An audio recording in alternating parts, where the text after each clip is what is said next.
John Steinbaugh is a former special operations medic who served over 20 years in the Army. He knows how to stop bleeding on the battlefield. During more than a dozen deployments in Iraq and Afghanistan, Steinbaugh tended to his fellow soldiers, often packing deep wounds with gauze. The bandaging process, however, takes time and requires specialized training, two factors that led the Army to seek proposals for a faster, even instant, treatment method. The major challenge for medics on the battlefield is speed of treatment. This is John Steinbaugh. Somebody gets wounded on the battlefield, unless it's something that is instantly, you could put a tourniquet on and the bleeding stops. It requires a medic to open up a gauze-type dressing, pack it with his fingers into the wound, and apply direct pressure for, some of the instructions on some bandages are for 3 to 5 minutes of direct pressure just to get the bandage or the chemicals that are in the bandage that have to activate and then help stop the bleeding. And for a medic on the battlefield or a soldier on the battlefield, 3 to 5 minutes can be an eternity before you can actually package that casualty up and move him. To control the bleeding, in that long of a time frame, is not desirable. So, medics have come back and go, we need something faster. We need something instant. You just put it in, fire and forget, the bleeding stops. Guys would describe it as, we need Fix-A-Flat, but for bleeding.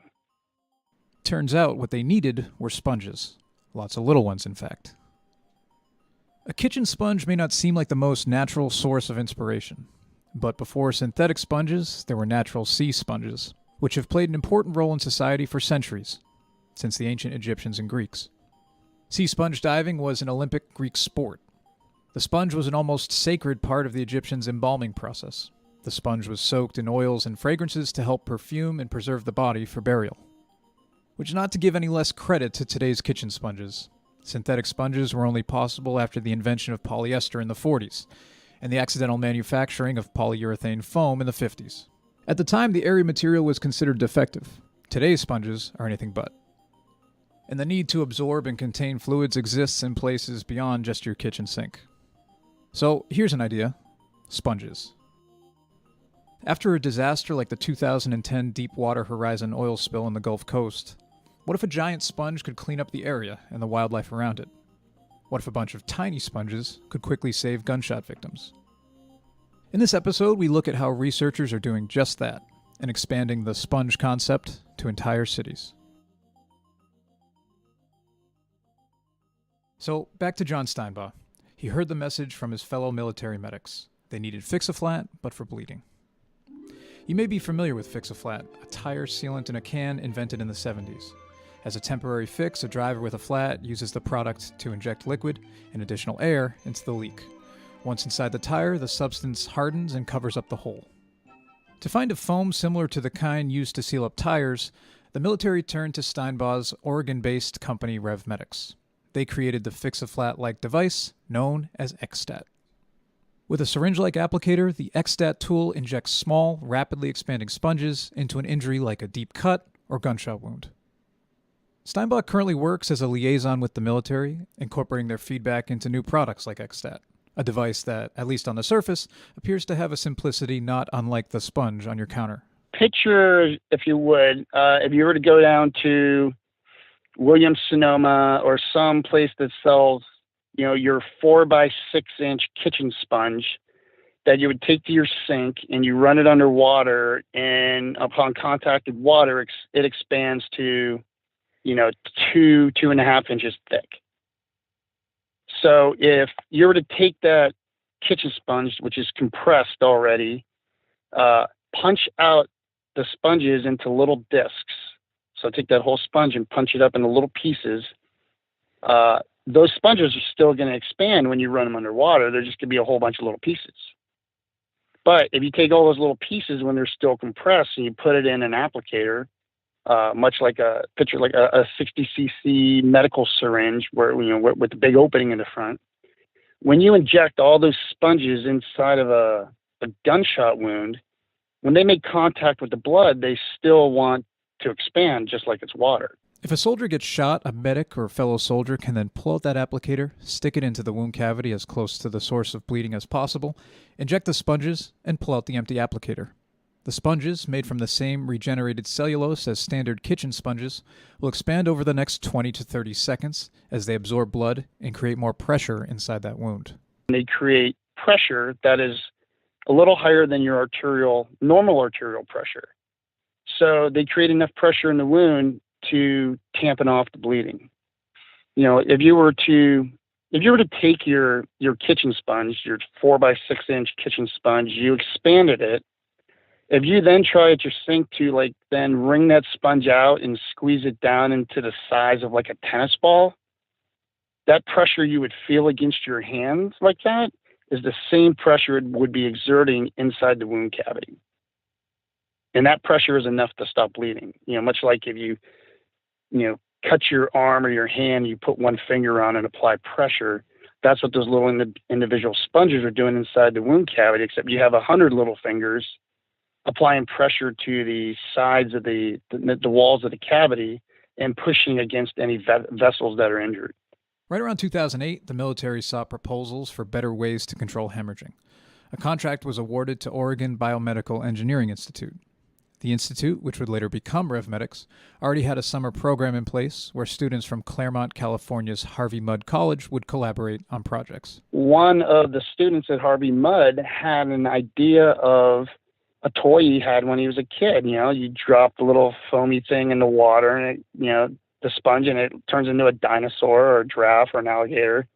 That idea from Harvey Mudd, as soon as our engineers up here heard it, that's where the idea came from. Like, oh my God, let's go to Williams-Sonoma and buy a bunch of sponges and we'll punch them out. We'll go buy some, 1 centimeter punches at Home Depot and we'll punch out a whole bunch of little discs and we'll throw them in a syringe and we'll give it a try. The engineers did just that. They went down, bought some sponges. They went to Home Depot and they bought a bunch of punches and hammers and came back to the lab, bought a case of 60 cc syringes and cut the tips off them so they could load the sponges in them and deploy them out the end. They tried it out and everybody's jaws just dropped because the bleeding just stopped. If injecting the sponges and pulling out the applicator seems easy enough, it's because that just might be the case, according to Steinbaugh. I actually got to try the product on some bleeding. I injected it and I was like, is that it? They're like, yeah, you're done. That's how it works. You just put it in and the bleeding stops. I was like, you got to be kidding me. Packing a deep wound is what John calls a perishable skill. You're not just wrapping a bandage around an arm. You have to be good at it. You have to know anatomy. You have to know how to pack the gauze. You have to get it to the point of bleeding and apply pressure to it. You need to pack the wound space completely, but not too tightly. You need to guide the packing gently into small areas. A typical person off the street, even a law enforcement officer, likely doesn't have the specialized skills required to pack and treat a wound of this type. That's the beauty of XStat. All you have to do is get the injector in the wound and depress the handle. The sponges do all the complicated work for you. They expand and fill the cavity without any thought process. The sponges will move and wiggle their way into every nook and cranny of a jagged wound and apply pressure with no training. And given the gun violence that exists in the United States, in schools, movie theaters, and other public places, Steinbaugh has considered XStat's role increasing beyond the battlefield.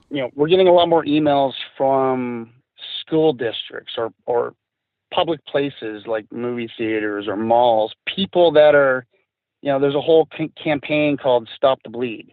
It's a national program. It's an awareness program, and it's a Stop the Bleed is actually, they teach classes to the community on how to stop bleeding in case something bad happens, from tourniquet use to packing wounds. So we're getting a lot more emails from, these school districts and communities inquiring about our product. Hey, we're building kits for our mall or our movie theater, or, our high school wants to buy a medical kit for every classroom. So they reach out to us about our product. So in that regard, we've seen, we've taken a focus that has been, 100% military, and then, hospital, ER, paramedic level focus of where our products should be used. And it has us thinking a little differently, like, okay, how about just the regular civilian community? We would want this to be the go-to product for anybody that needs to stop bleeding, because it's that simple. With all the comparisons to a regular sponge, you'd think, looking at the tiny sponges in the XStat device, that they're just that, sponges. That they should be super easy and super cheap to produce, right? In fact, creating the XStat sponge is relatively complex. Almost all the sponges in the world have a chemical in them. There's a reason your sponge doesn't get moldy when you leave it on your sink for a month and it's damp. It's because all the sponge in the world is full of very toxic chemicals to kill mold. The XStat sponges can't contain these chemicals. They have to be compatible with the body. On top of that, each sponge requires a radio-opaque marker so that the sponges can be seen with an X-ray and then eventually be removed, much like how the gauze from packing a wound would have to be taken out. So some of those processes, keep the device a little more expensive than the average person on the street when they look at it goes, it's just a syringe full of sponge.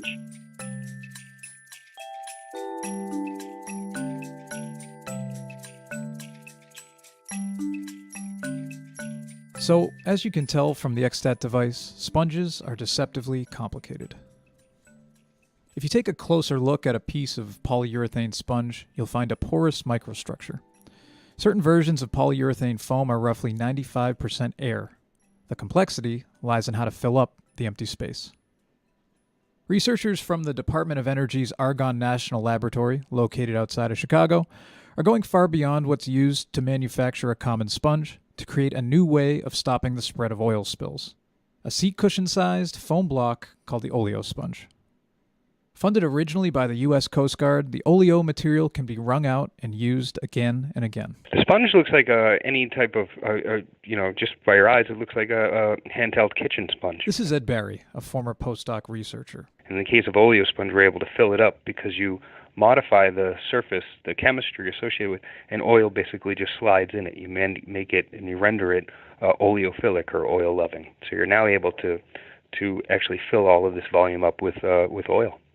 Working with his teammates Seth Darling and Jeff Elam, Ed did a lot of odd jobs and grunt work to test the oil sponge, including the acquisition of some unusual equipment. In the process of making this project for the Coast Guard, we had to go from the laboratory scale up to much larger length scale. So we needed some sort of intermediate sort of test case, I guess you could say. And one of the things it turned out to be, I forget where I was driving, but it was behind a sort of, I guess you'd call it a party van. But they had one of those dunk tanks that you use at picnics where you throw, a baseball and try to dunk someone off the tank. And at that point, it became clear that was this almost ideal tank for us because it has this window that you can see through. And so if we're trying to absorb oil below the surface of water, we'd like to actually be able to visualize it. Anyway, so the idea was that, of course, we would just try to get this. And then getting that cleared through sort of our national lab, Argonne federal sort of standards, was actually quite difficult. And it took a couple phone calls and a bit of explanation as to why we were trying to actually purchase a dunk tank. The dunk tank offered that intermediate test environment for the Oleo sponge, one that set the stage for an even bigger dunk tank. In an early 2017 demonstration, the team traveled to an energy test facility in New Jersey known as OMSET. With the help of the agency's giant seawater tank, the team's Oleo sponge successfully collected diesel and crude oil from both below and on the surface of the water. Okay, so here's a quick idea of how it works. Using a technique called sequential infiltration synthesis, the lab researchers developed a unique structure, chemically engineered to grab oil molecules from water. The method creates a metal oxide coating on the foam, and the infused metallic atoms serve as a kind of glue for the oil-loving or oleophilic molecules. If you take a glass of water or something, pour oil in it, oil does not separate. It's not in an environment that it likes to be, so there's a certain there's a surface tension associated with it, but oil will always like to be around oil, especially in a water-based environment. So what you're able to do is take a molecule that kind of looks like oil and chemically graft it or just tether it, put it onto the surface. And so In the absence of doing this SIS treatment, sequential infiltration synthesis, you could not modify the chemistry of the foam in the way that we do. And so this SIS is really the first step in getting a suitable binding site or covering, a coating to these polymeric strands on your foam that can subsequently introduce, or you can engineer, oil-loving chemistry to it. The Coast Guard was really interested in oil absorption below the surface of the water. According to Ed Barry, the material has a good absorption capacity, made better by the fact that the sponge can be used again and again. In terms of the surface absorption, the way that all of these materials are typically characterized is in terms of an absorption capacity. So if I give you a gram of foam or I give you a gram of absorbent material, how many grams of oil do you get back?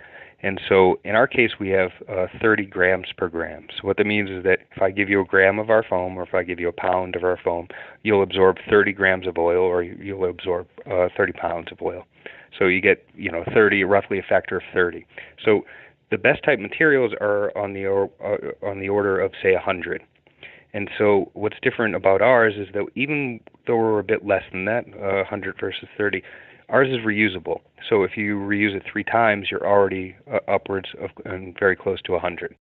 So how much of this material is needed to address an average spill?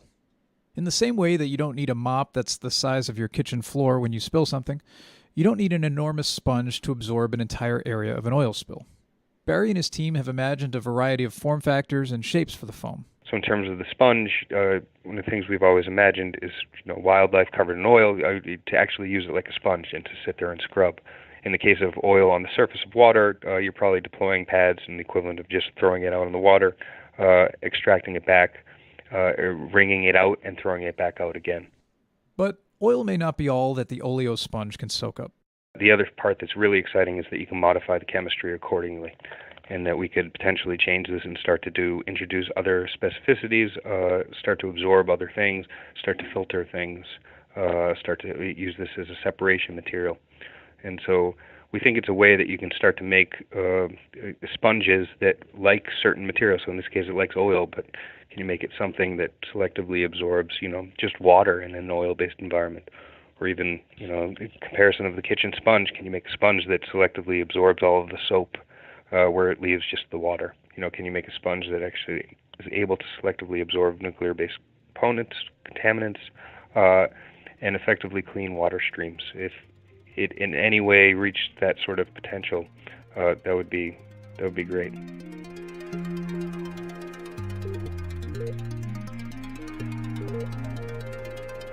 While high-tech sponges like Oleo and Xstat require complex engineering, some absorbent materials exist in nature and require no modification at all.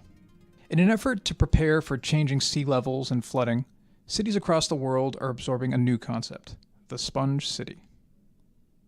By retrofitting urban landscapes with self-absorbing surfaces and infrastructures that are literally greener, China's Sponge City initiative aims to have 80% of urban areas taking in and reusing at least 70% of rainwater. Take the city of Lingang, a planned city in Shanghai. Instead of the usual concrete which diverts the natural flow of water, Lingang is building rooftops covered by plant life, a natural way to store water during heavy rainfall. And it's not just China exploring the Sponge City concept. Cities from Pittsburgh to Berlin are rethinking their designs and finding innovative ways to manage their rainwater. I think this is a big shift that you're seeing in cities over the last, let's say, 15 to 20 years, is that they're seeing themselves more as a sponge and less as a funnel. This is Michael Berkowitz, president of 100 Resilient Cities, a nonprofit started by the Rockefeller Foundation in 2013. His organization's goal is to help strengthen cities across the world as they face a variety of challenges, from water and energy shortages to flood control infrastructures. A flood on the Mississippi River in the 90s demonstrated to Berkowitz how cities might need to retain water, rather than using pumps and pipes to divert it. This use of gray infrastructure was standard practice at the time. There was a massive flood on the Mississippi River in 1993. And the Army Corps of Engineers was responsible for, most of flood control up and down the Mississippi.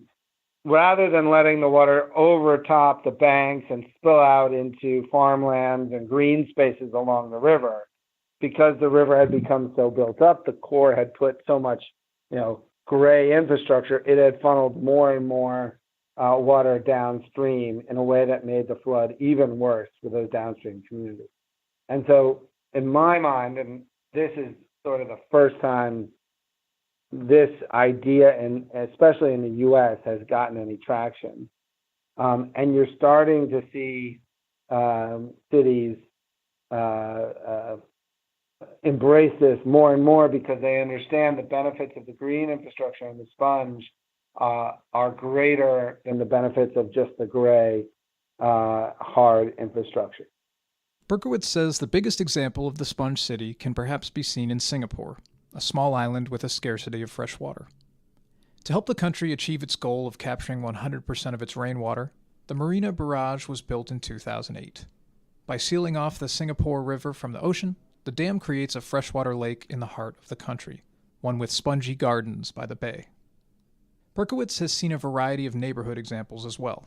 In the Netherlands, Rotterdam's Zoho District water park is filled with green gardens and roofs to serve as a stormwater retention facility in wet times and a soccer field, community theater, and meeting place in dry times.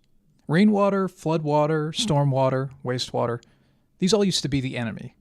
The idea of soaking it all in is still a relatively new one for cities. Cities want to not get rid of all the water that they have, but rather to retain it.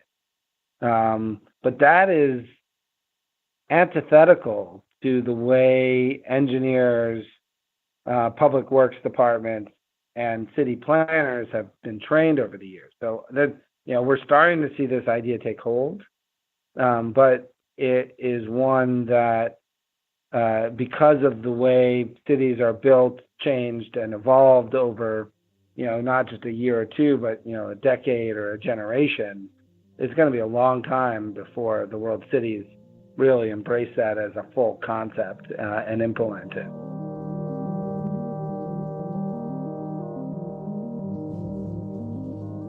Naturally absorbent materials help cities and environments around the world, and the people living in them. A lot of people die from gunshot wounds worldwide every year, but a lot more women die of bleeding to death after childbirth, postpartum hemorrhage. Here's John Steinbaugh again, who sees additional ideas for his XStat device. We are laser focused on saving lives. Stopping bleeding is why the company was founded. We're completely dedicated to how do we save more lives.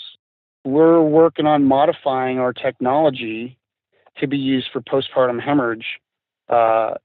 Because our technology is so easy to use, it's very easy to put in the hands of a midwife, in Kenya, that's out in the middle of nowhere, that could be used to save somebody's life or buy them time to get them to definitive treatment at a hospital. The sponge has managed to play an important role in society since the ancient Egyptians and Greeks.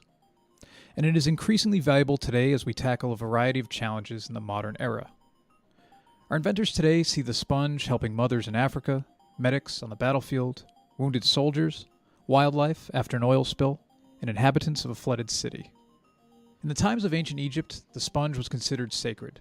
In the 50s, it was a defective manufacturing result. Today, the sponge is being used in new ways to solve everyday problems.